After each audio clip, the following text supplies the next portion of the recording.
একটা সাবেক এমপির মেয়ে, এটাই তার সবচেয়ে বড় পরিচয়। তার এবং প্রাণগোপাল দত্তের সরাসরি নির্দেশে আমরা জানি 5ই আগস্টের আগেও অনেক নির্যাতন করছে, কুমিল্লাতে অনেক সাধারণ জনগণ এবং সাধারণ শিক্ষার্থীদের উপর হামলা করছে। তার নামে যদি কোনো মামলা থাকে বা তিনি যদি 5ই আগস্টের আগে ছাত্রদের উপর নির্যাতন করতে পারে এবং তার মার্ডার কেসের আসামি হয়ে থাকে, তাহলে অবশ্যই এটা আইন প্রক্রিয়া দেখবে। আর এবং আমার যদি এখানে কোনো ভুল থাকে, আমি এখানে চাঁদাবাজি করতে আসি নাই, দলদারি করতে আসি নাই। আমি মোহাম্মদ মেহেদী হাসান, এই ওয়ার্ড ছাত্র দলের বর্তমান রানিং সদস্য, সাবেক সদস্য সচিব, উনি শাহবাগ থানা ছাত্র দলের জয়েন্ট সেক্রেটারি। হঠাৎ করে দেখতে পাই প্রতিমাদে পিজি হাসপাতাল এফ ব্লকের সামনে একটা মহিলাকে দুইটা লোক টানাটানি হিংসা করতেছে, মানে একটু ঝগড়াঝগড়ি করতেছিল। আমি বললাম যে এটা মহিলা, এমনি আর নারী নির্যাতন নিয়ে বাংলাদেশে যে একটা বর্তমান ভয়াবহ পরিস্থিতি চলতেছে, আপনারা সকলেই এটার তো অবগত।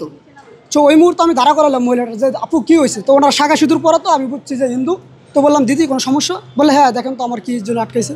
তো পরবর্তীতে ওখান থেকে একটা লোক ওইটা বললো যে উনি সাবেক এমপির মেয়ে, আওয়ামী লীগের। আমি বললাম এমপির মেয়ে মানে ঠিক আছে, তো আওয়ামী লীগের এমপির মেয়ে প্রাণগোপাল দত্তর মেয়ে, কুমিল্লা 7 আসনের এমপি নাকি প্রাণগোপাল দত্ত, পাবলিক প্লেস। তো উনি এক কথা দুই কথা অনেক কথাছে। তো হঠাৎ করে কিছু আনচার আসছে, পরে উনি ওনার কর্মস্থল আসার পরে আমি যেহেতু একটা পদে আছি, যেহেতু একটা সাংগঠনিক আমার অবস্থান আছে, সো যেহেতু এই জিনিসটাতে আমি জড়াই গেছি, তো এখান থেকে আমি সরেও যেতে পারি না। যেহেতু শুনছি ফ্যাসিস্ট আওয়ামী লীগের একজন এমপির মেয়ে, তো বিষয়টা আমার জানারই বিষয়। তো আমি আমার এলাকার কিছু লোকাল ভিত্তিক কিছু সিনিয়র নেতৃবৃন্দরে জানাই। জানার পরে অনেকে আসে, দেশ জুড়ে তোলপা ওয়ালটন ফ্রিজ কিনে আপনিও হয়ে যেতে পারেন মিলেনিয়ার। তো আমি মেডিকেলে আসি, উপরে আসি, মেডিকেলের প্রক্টর, মেডিকেলের পরিচালক, সহকারী পরিচালক, এরা অনেকেই আসে। আসার পরে আমার পথ এবং আমার সম্পর্কে সব জানার পরে বললো যে তুমি কি করতে চাও? আমি বলছি ভাই যেহেতু আপনাদের এখানে কর্মস্থল চাকরি করে, আপনার আইন প্রক্রিয়াভাবে যেটা বলে আপনারা সেটাই নেন।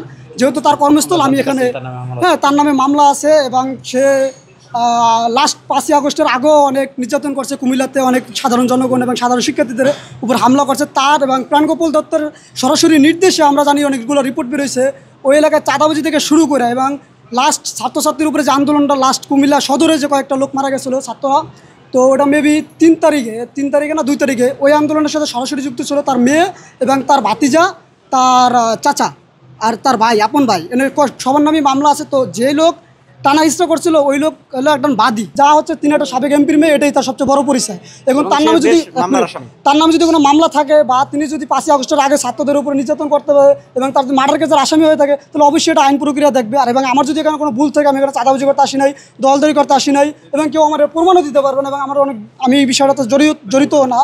তো ওই জায়গা থেকে আমি সেনাবাহিনী আসছে, প্রশাসন আসছে, এটা তারা তাদের দায়িত্বে কী করে আমরা এটাই দেখার বিষয়। এবং আমাদের দাবি থাকবে শাহবাগ থানা ছাত্র দল পক্ষ থেকে এবং সাধারণ জনগণের পক্ষ থেকে, আপনাদের সকলের পক্ষ থেকে, যেহেতু তিনি একজন সাবেক এমপির মেয়ে, তিনি ফ্যাসিস্টদের দোষর, অবশ্যই তার বিচার করতে হবে। তার যদি অবশ্যই দোষ আছে, তার নামে বিভিন্ন রিপোর্ট আছে, অবশ্যই তাকে যেন আইন প্রক্রিয়াভাবে যে শাস্তি পায় সেই শাস্তির জন্য সফলভাবে দেওয়া হয়। 3 দিন ধরে বিষয়টা আমরা ওই বিষয়টা তো অবগত না, তবে আমি আজকে আমার সামনাসামনি যতটুকু আমি সরাসরি ফেস করছি এবং আমার সাথে যেটা পড়ছে, আমি জাস্ট আপনাদের সাথে ওইটাই তুলে ধরলাম। আপনার পরিচয়টা?